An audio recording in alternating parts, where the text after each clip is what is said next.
If you have your Bibles, open up to Luke chapter 16. We'll get there in about 5 minutes or so.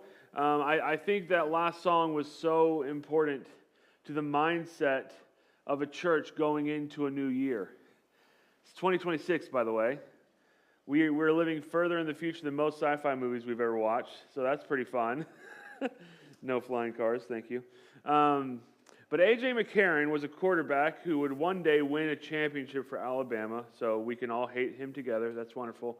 But when he showed up to spring ball, the first year he was there, he was not a championship-winning quarterback. He was a hot, new freshman prospect, ready to show the world what he's got. He's getting all dressed up in Alabama gear for the first time ever, and he gets out on the practice field, and it's time for him to go trotting out to the field to lead the fourth string offense.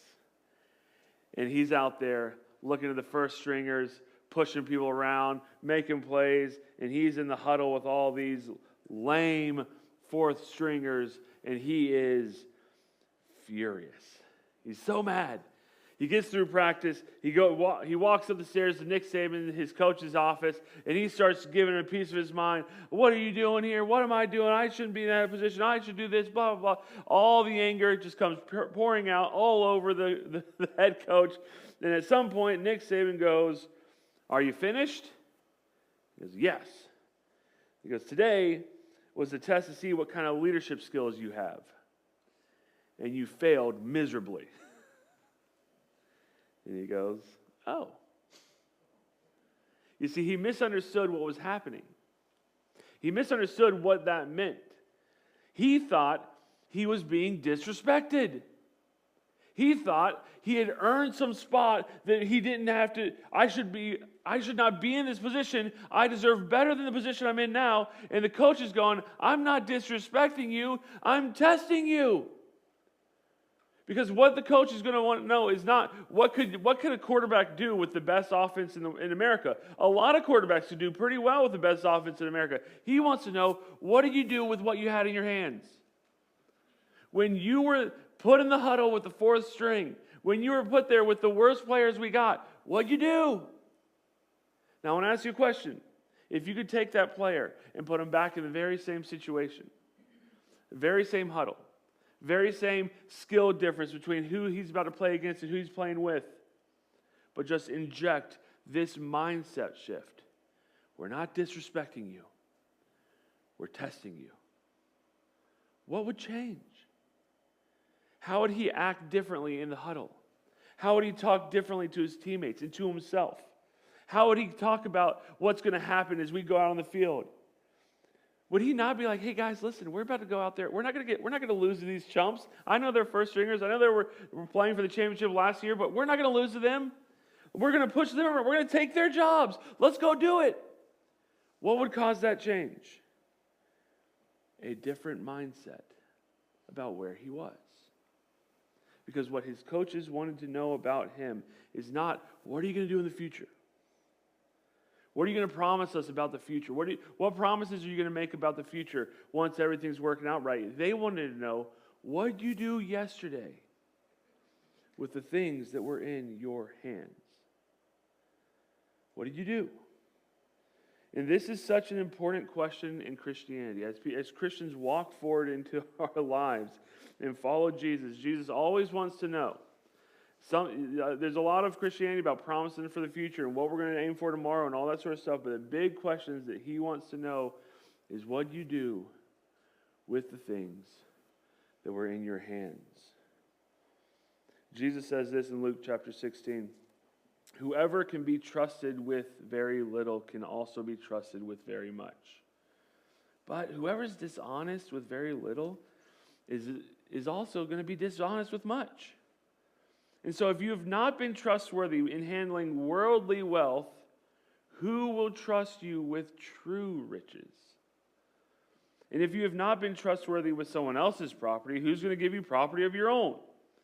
No one can serve two masters. Either you'll hate one and love the other, or you'll be devoted to one and despise the other. You cannot serve both God and money."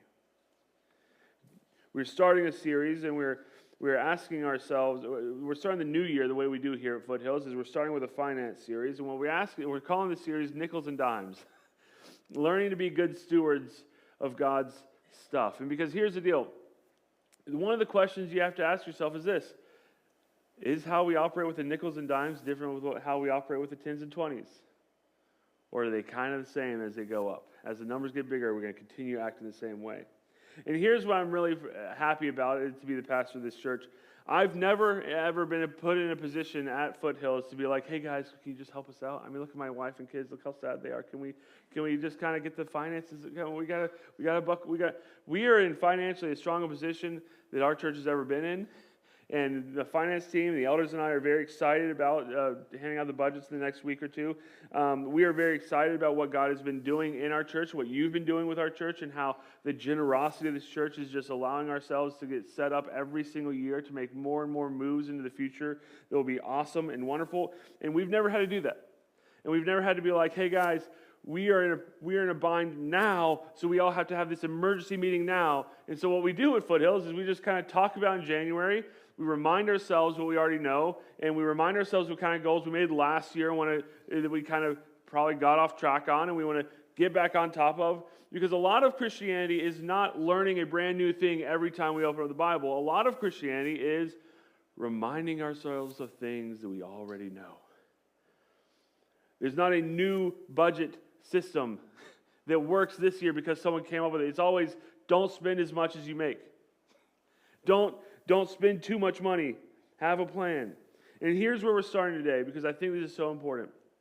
This is one of the most powerful ideas on earth, and it is this, that God calls you a steward.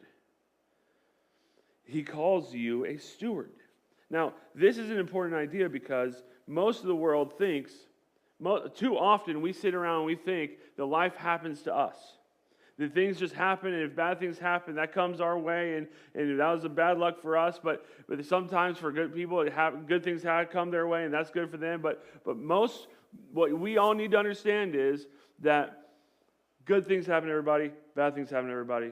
Everybody experiences good luck. Everybody experiences bad luck. Everybody has some experience that when you go through, everyone else around you goes, God, I'm glad that wasn't me. But you got yours coming too.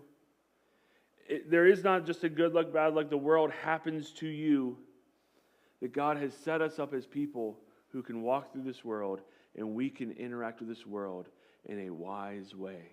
And that is what I think is so cool about the idea of a steward in the Bible. You see, very often the Bible calls us servants of Christ or slaves of Christ. And that's what we are, right? And the idea of a slave or a servant is there's a master, there's a man, he's in charge, and when he has an idea, I do it. When he says go over and do this thing over here, I go over and do that thing over there. And he has the idea, I make it happen because he's in charge and I'm not. That's a very important idea in Christianity. God's in charge and we're not. Can I get an amen? I know no one's happy about the sermon so far, but can I get, okay, does anyone agree with me at all? Okay. Now, this is a very real thing, and we can never forget that as Christians because it's just true.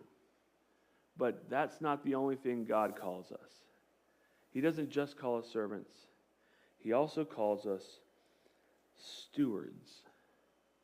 Now, a steward is a servant. Very often, a steward would be a slave, a person who was got into a bind and had to go into the family of another man, and he'd be a slave, but he would not just be a servant that had like a dust rag or a tray or something like that. This steward would carry a checkbook. He'd have a ledger. He'd have a desk. And this is what the steward would do. The steward would be in charge of the economy of the household of another man's business, another man's household or business. He was given responsibility to manage the affairs of the owner's house. And so while a servant is kind of nondescript, we don't really know what's happening, a steward's kind of like a position. It's a person who said, here's your job, run things, be in charge of things, direct my business, direct my house. You have, and what it is authority being handed to a person that works for the master.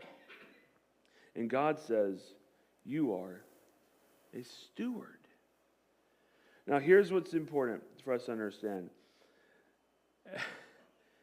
Everything on earth belongs to God. Everything on earth. Here's Psalm 50. It says, "For every animal in the forest is mine, the cattle on 1,000 hills." Psalm 24 says, "The earth is the Lord's and everything in it, the world and all who live in it." What does that mean? Everything on earth belongs to God. And when you and I end up with things in our hands, it's because God has placed it there. And our mindset should be that as God has given us authority over some things, we should work with those things in wise and God-honoring ways. Because God's going to ask the question, what did you do with the things that were in your hands? How did you live? And as you start seeing what the understanding of a steward is, you start understanding there's this chain of command in life. That Jesus has all authority. He's at the top. But then there are people with authority here, and people with authority here, and people with authority here. And this was perfectly laid out in the book of Matthew when Jesus met a Roman centurion. He had a sick servant. And he goes, will you heal my servant? And Jesus goes, yes, I'll go to your house. Let's go to your house. I'll heal him. And he goes, I don't need you at my house. I don't deserve to have you at my house. But I know if you just say it, it'll be done. And here's his explanation. It's a wonderful explanation. He says this, "For I myself am a man under authority, and I have soldiers under me. And so this one I say, go, and he goes. And that one I say, come, and he comes. And I say to my servant, do this, and he does it." He's describing a chain of command. I don't have all the authority in the world, but I've been handed some authority. And I understand that when you've been handed authority, which Jesus has all the authority, all he has to do is say, go. And then it'll go. All he has to do is say, come. And it'll come. And Jesus says, I want that to be what it's like when you operate in your life. Like a steward. A person who has authority to say, I want to build this life. I want to do these things. I want to set out and accomplish these goals. I want to have my money operate this way in my bank account. And that when we say, money, you go over there, it goes over there. And we say, are you money, come over here into my savings, it comes over here in our savings. But the American way that we are taught from the moment we are born is that when our money says come, we come. And when our money says go, we go. And when our money says, hey, I want you to go do this thing over here, even though we don't really have enough money to do it, it'll feel good to do it or whatever, we go and do it even though we don't have the money, and we put ourselves in these binds. Because what the Bible teaches is there's this power control in our life when it comes to our money. Jesus says, you can't serve two masters. You can serve me or you can serve money. What's he saying? Our money wants to be our master. Our money wants to control us. It wants to push us around. And Jesus says, you cannot let it get the upper hand, because it'll be a terrible, terrible master. And so he asks, if you've been trustworthy with handling little, I know I can trust you with much. But even if just a little bit of money pushes you around, getting a whole lot more money isn't going to make you all of a sudden faithful with money. No one can serve two masters. And this is a powerful idea, because it means you and I have authority in our lives. That we can actually choose how we want this to go. And so what does it look like to be a steward in our relationship with our money? We deal with our money, we should deal with our money with people like we have authority over it. Where we actually are the ones saying, this is what I want to happen with my money. And we are not controlled by it. We should be the ones that have power in that relationship. But too often, we have ceded that power a long time ago, didn't we? I mean, the sale was too good. The food was too fried. I mean, come on. It was Mexican food we were talking about. Or hey, it was going to be, the shoes looked great. Or nothing fit me like that before. I had to get it. It just looked good on me, you know what I mean? And they have those mirrors in the clothing store, you know? Everything looks good. And we have these things where we just kind of go, I just kind of had to do it. No, I didn't tell Megan I was going to tell the story, but I'm going to do it. Megan is the oldest daughter of her father, and that means they can butt heads really hard sometimes. And but if you ever want to see Megan and her dad bond, just really have a kumbaya moment, just tell one of them how much the other bought something compared to its original price. Oh my goodness, it's like a magical elixir. They'll talk for days about it. It goes, you won't even believe it. I know. And I have to come in and I go, you still spent the money, right? And they go, no, Garrett, look what it used to be. And I go, okay, I don't know. Apparently a good sale can solve all your problems. Who knew? All we have to do is get, Putin and Zelensky to have a shopping spree and we'll have world peace. But what is it's just it just kind of it wants to direct us. It wants to push us around. You want me just to not go on the vacation? You want me just to not buy the thing? You want me just to not do, and the money wants to push us around. And so when we talk about being stewards of our money, it means having some sort of plan, having some sort of shape or idea that what we're aiming for. To where we can look at our money and say, I want you to go over there, and it does it. I want you to come over here, and it comes. I want you to stay right there, and it stays. Like that we are actually going, I'm directing my money and putting it where I want it to go. And some of you are really good at this, and God bless you. And the rest of us struggle with it every day of the week. But traditionally, or historically for a while, Christians have directed their money in three basic directions. We direct our money towards God, we direct it towards the future, and we direct it towards our day-to-day life and needs. And the way it has been called the 10-10-80 plan. It is an actual shape of percentages that Christians try to live under. And the 10% we give away in generosity, give to our church, give to missions. 10% we put into savings, and 80% we live off of. We do the most un-American thing possible. We live on 80% or less of what we bring in. And I think about this every time I have to start thinking about money. The Bible says that God is a consuming fire.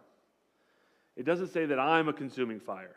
I should not devour every last dollar that comes into my bank account. That I'm not a consuming fire, God is. I should be a wise steward. And so here's the deal. The reason is 10-10-80 in the sort of classic understanding is because those two tens come first. We give generously at the beginning of the month, not the end of the month. The Bible talks about this in terms of first fruits. The first things that come in. We give out of the beginning. We don't give out of the leftovers. Because leftovers means you'll have 1,000 excuses why you can't. I'd love to give. I'd love to be generous. Everyone wants to think we all want to think of ourselves as generous people, but my hands are tied. I'm all out of money. I don't have any money left over this month. I'm all out. And the question is, why is it 10%? That's a massive number, and I get that. The Bible talks in terms of tithe, and a tithe is just a numerical term that means 10%. And so that's what Christians have often aimed at as kind of a point of like, okay, as a reference point. And so the 10% for savings is just a good round number. There's nothing in the Bible that says you should be this much. But we do know that we should be saving for the future. We should be making plans. We should not be sticking our kids with a bill when the funeral comes in because we made no plans for my death. All right, maybe there's a life insurance plan or some sort of way where the funeral can be paid for and it's not like an added-on insult to injury to go, oh, by the way, kids, this entire funeral is on you. To which they'll go, let's just go burn him in the woods or something. I don't know. He wasn't that nice of a dad anyways, you know. And so it's a general shape, 10-10-80. And then we live off of the 80%. And we adjust our lives to where we fit inside of something that is not our entire paycheck. So that we don't get in a spot where we're living paycheck to paycheck. One extra thing pops up and we're all out of whack. And so that is a standard. It's maybe not the standard, but it's a standard you could aim at. It is something you can say, here's a shape I could be aiming for. 10-10-80. How are you? How are you doing? What's your position? What are your 3 percentages?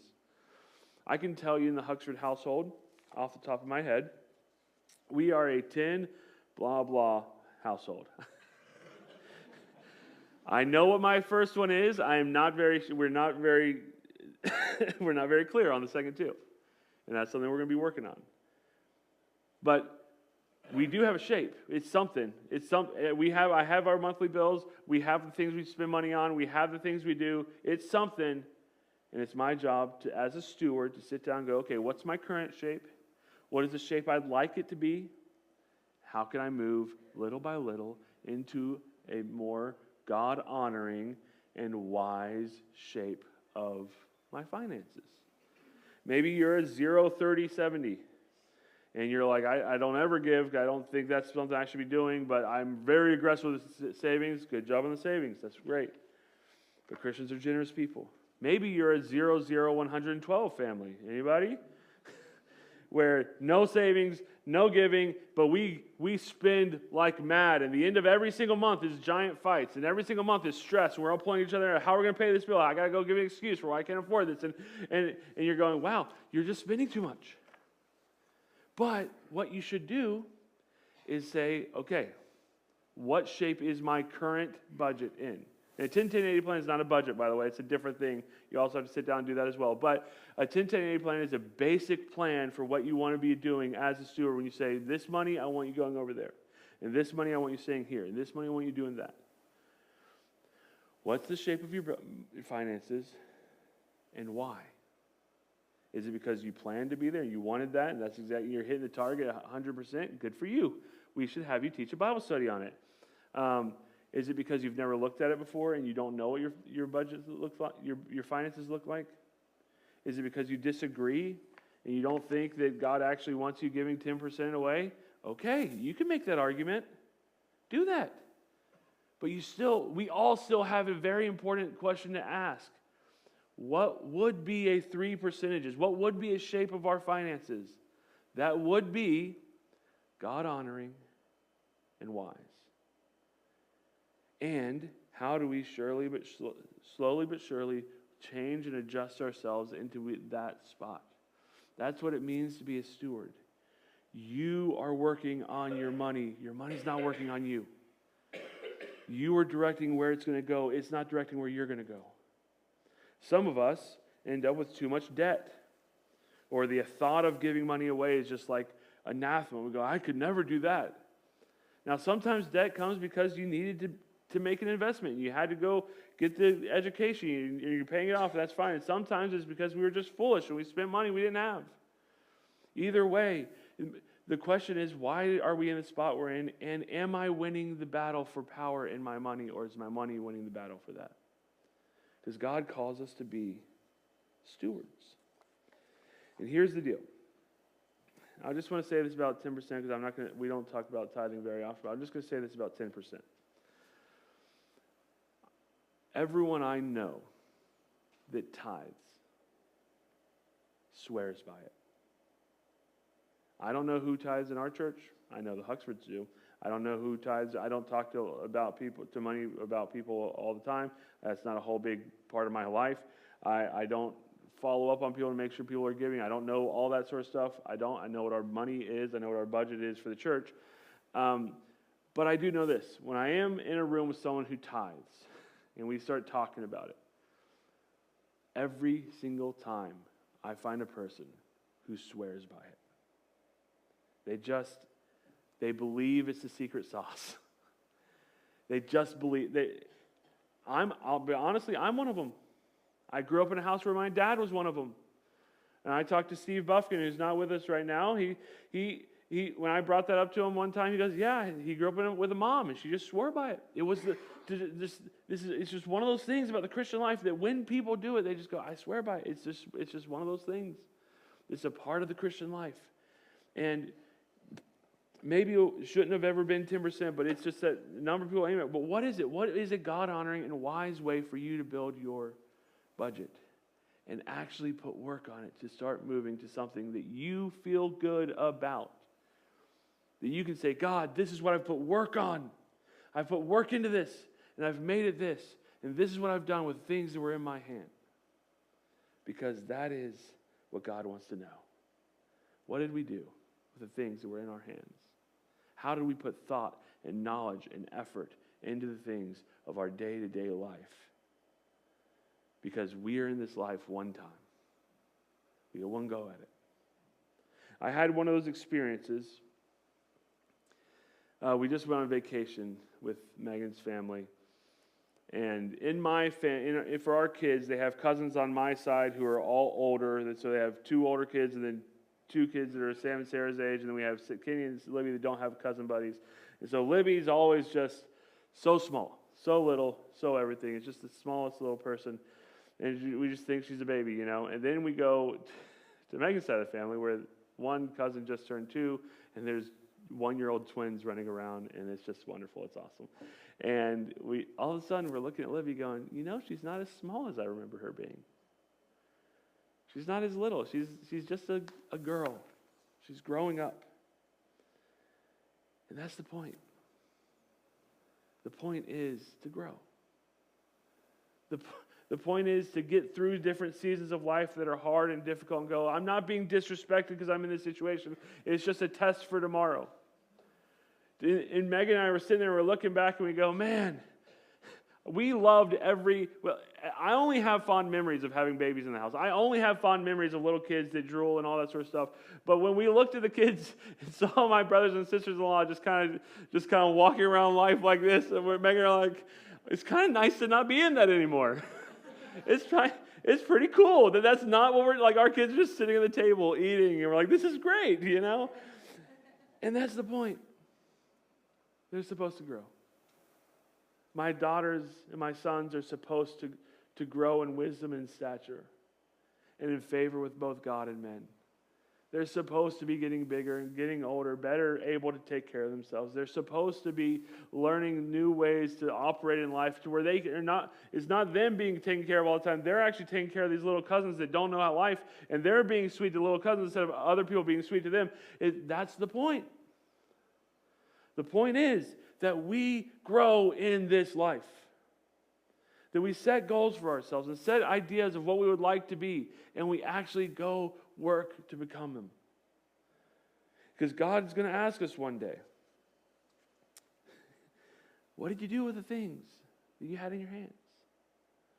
What did you do with your finances? What did you do with your family? What did you do with your life? What did you do with your career? What did you do with your weekends? What did you do with your weekdays? And he's going to go, listen, if you were faithful when you had the little things, I know I can trust you with the bigger things.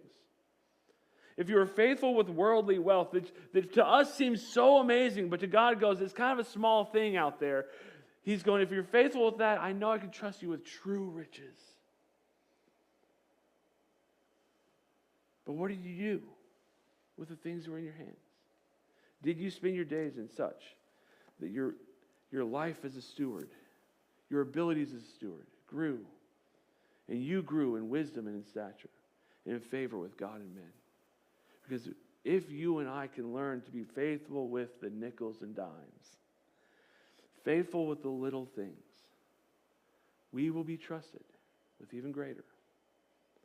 And we can have a life where we're not constantly stressed about our finances, not constantly getting in fights over not enough money, and not constantly having things break down and one bill showed up and everything broke to pieces. We can live a life where the pieces are in place. And we can have confidence. Because God did not just make us servants. He did not just put us in a world where we are completely at the mercy of the world around us. No, He made you a steward. A person who's able to interact with this world, interact with the things that belong to you with authority. And I hope that this month, as you're looking at 1,000 other areas of your life going, how can I be better here? How can I be better here? How can I be better here?